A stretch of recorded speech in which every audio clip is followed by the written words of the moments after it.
here's an interesting question that I got. It says, is there such a thing as a loss when making a digital copy?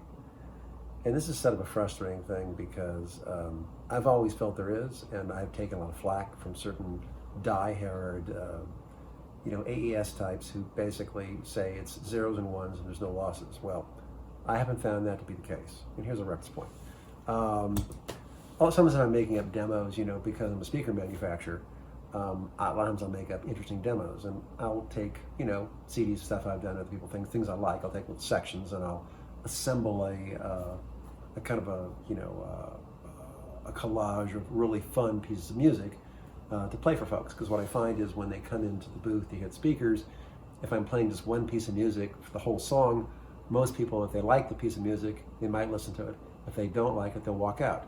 Or if it doesn't happen to be something that's exciting at that moment in time, they walk out. So what I do is I take all the high points, just the moment that's the best part of the song, and I put one piece after the next, and I assemble these things so that I keep people's attention. And maybe it's a rock piece, a classical piece, a jazz piece, acoustic guitar solo, a drum solo, and I can get people kind of excited. So if I play the source CD, original 40-for-1, through my custom converters, it sounds fine.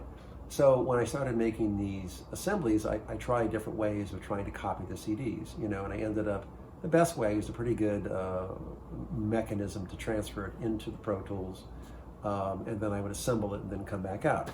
But when I would listen to the finished CD, it always sounded about 8% worse, I would say, and like, it wasn't subtle. My staff could hear, they say, oh, it sounds fine. And then you play the original CD and you say, well, not so fine. It doesn't sound as good as that. So that's always been an issue. And then even going back to the first early years of digital, I remember on the original SoundStream machine, which is a 50K sampling, really high quality digital machine, you could only record, at that time it was one of the first digital recorders, you could only record complete passes. So you have to edit afterwards. You have to put it into a hard drive and you could assemble and edit it. And I always remembered that when we did the editing, the finished product never seemed to sound quite as good as the source tapes. So that was an issue. Then even when I do large orchestra sessions and I'll be on the stage, I was at Warner Brothers doing a score not long ago. We're actually recording 192 kilohertz, and it's on twin drives, everything's fine. Anyway, but we make a copy of it, I take the drives back to the studio, and I'm listening to it, and it just doesn't sound quite as good as the source drives did.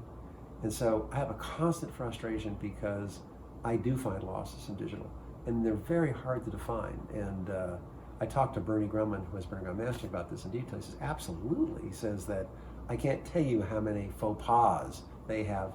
They used to have, like a reference, I remember one time, Mariah Carey had a record years ago, and the mastering at the mastering house, but the plants, a lot of times they like to do it as fast as they possibly can and make as much money as they can. And so they do a thing where they'll basically, at that time, Bernie was making 1630s, which they would use as the reference to cut the glass masters to make the CDs. And it's a one-to-one process. You have to cut it real time. But the manufacturers found if they transferred the 1630 to Sonic Solutions computer, they could double speed the glass masters, and it saved a lot of time. So they did this, and Bernie had found out that every time you did this, there was a notable loss in quality. Well, anyway, it depends who the artist is, right? Some people do it, care, some people don't. Anyway, well, Mariah Carey, of course, she had a ref from Bernie, so she knew exactly what it sounded like. So they went ahead and printed 500,000 copies of this album. And at that point, she was married to, Mottola at CBS, president of the company, so she kind of got what she wanted. Anyway, so she got a test pressing, shall we say, or CD, and she compared it to the one she got from Bernie. She says, well, there's something very wrong. This sounds nothing like the CD I have here. Here's it to them. Listen to them. Anyway, they ended up throwing out 500,000 CDs, and then Bernie redid it, and they made the glass masters right off the original, and it sounded great. So my whole point is that I wish it was perfect. There's nothing I like more than perfect, but I find that digital is highly imperfect, and it's entirely the more generations away from the source, I find that you potentially can get a loss. I generally find like it's pretty minimal. Like in Pro Tools, if I put it to one drive and another drive, it's pretty damn close. It's just slight. But it's worse with CDs. For whatever reason, now Bernie has an explanation for this. I'd have to have him explain it to you of why the CD as a format, transferring it back and then making a new CD is a degrading process. So anyway, this is not what I have found, and I'm just passing along, and I'm sure I'd love your comments too. If you've heard something I've heard, give me a yell. Thanks. Bye. Also, if you have a chance, please subscribe to our new YouTube video channel. I'm going to answer a ton of questions. Thanks.